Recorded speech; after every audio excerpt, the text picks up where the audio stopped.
வணக்கம். எனவே பேசுவோம். நம்ம எனவே பேசுவோம் சேனலுக்கு சப்ஸ்கிரைப் பண்ணி பெல் பட்டனை அழுத்தி ஆதரவு கொடுங்க.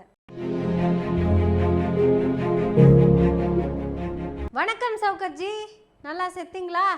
வாங்க ஒரு டீயை சாப்பிட்டே பேசுவோம்.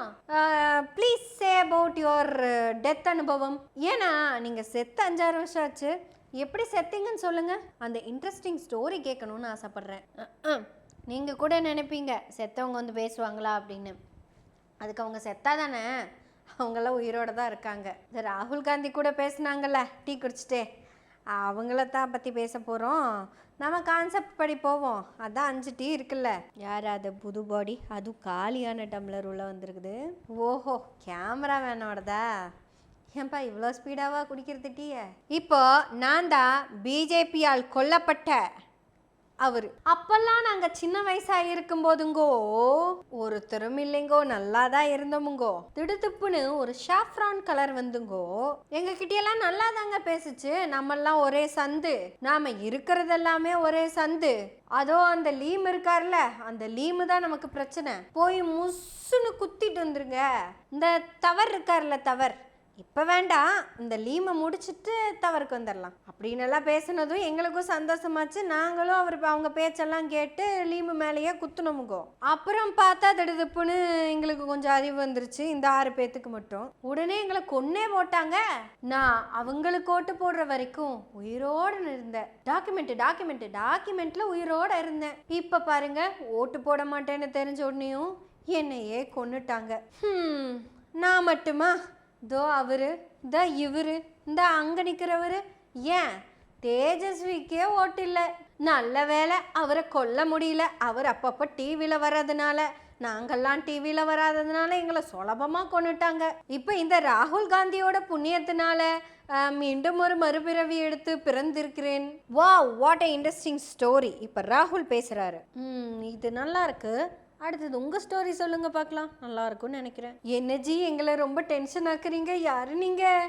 ஒருவேளை உண்மையாலுமே நீங்கள் தான் இறந்தவரா? ஒன்றுமே புரியல சார். நான் மெய்யாலுமே செத்து 20 வருஷம் ஆச்சு சார். அப்போ ஏன் தெரியுமா நான் செத்தேன்? எங்கள் ஊரில் ஒரு கலவரம். நாங்களே தான் பண்ணணும், அதை நாங்கள் தான் பண்ணணும். அந்த கலவரத்துக்கு காரணம் எங்கள் சாமியை காப்பாற்றணும்னு தான். சாமியை காப்பாற்றிட்டோம், சாமி கூட இருக்கிற பூசாரியை காப்பாத்திட்டோம், பூசாரிக்கு சப்போர்ட் பண்ற அவரையும் காப்பாத்திட்டோம். ஆனா நாங்க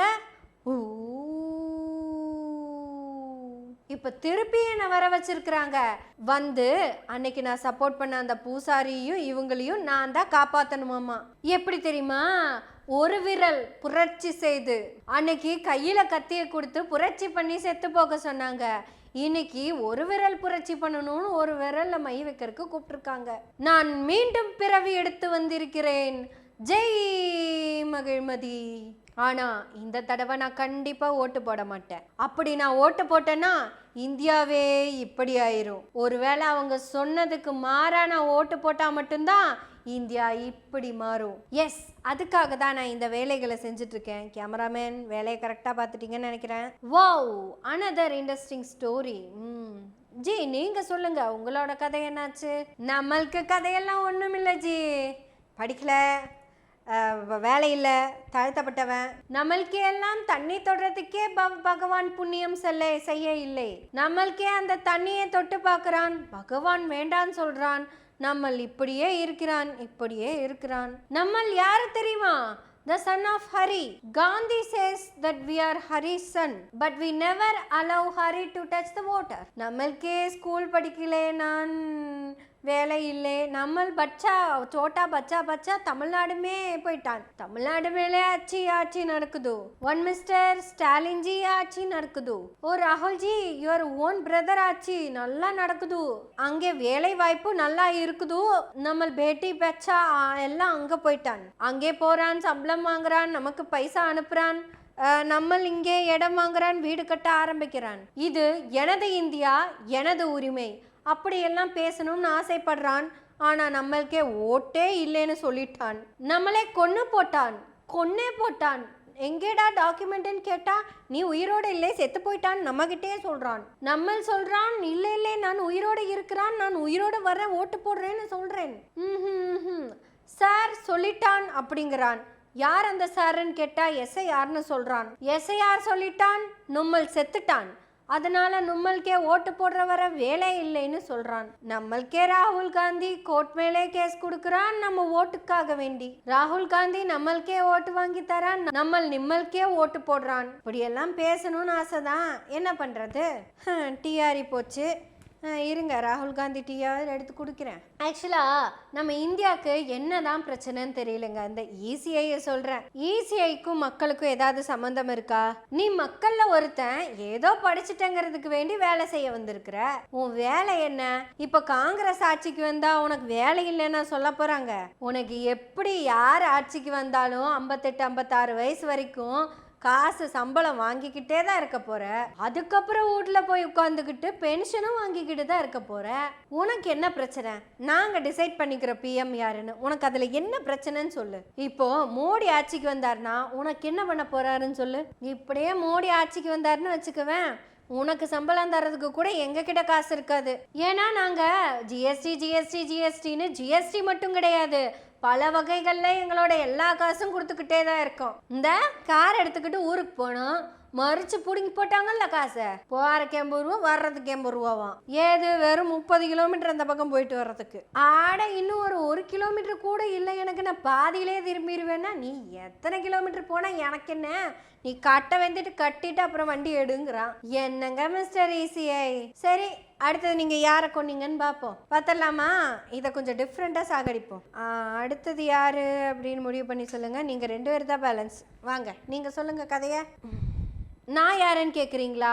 நான் ஒரு மேல் சாதி பெண்ணுக்கும் கீழ் சாதி ஆணுக்கும் பிறந்த ஒரு பொண்ணு. எங்கள் அப்பா அம்மா பயங்கரமாக லவ் பண்ணி கல்யாணம் பண்ணியிருக்காங்க. எங்கள் அப்பா படித்தவங்க, எங்கள் அம்மா அப்பாவை விட படித்தவங்க.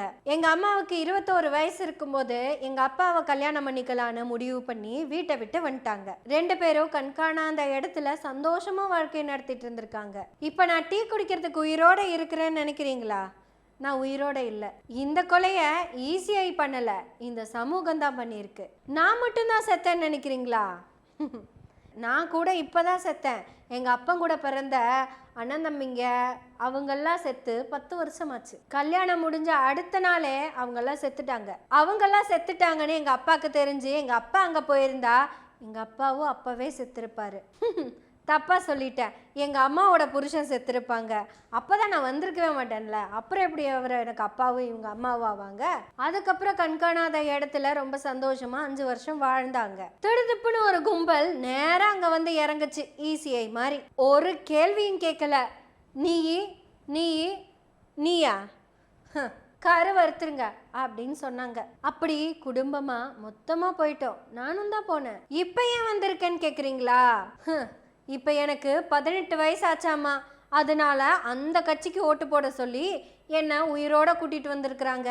பாருங்க, ஓட்டர் லிஸ்ட்ல என் பேர் இருக்கு. செத்தன்னைக்கு எஃப்ஐஆர்ல என் பேர்ல எஃப்ஐஆரே இல்லை.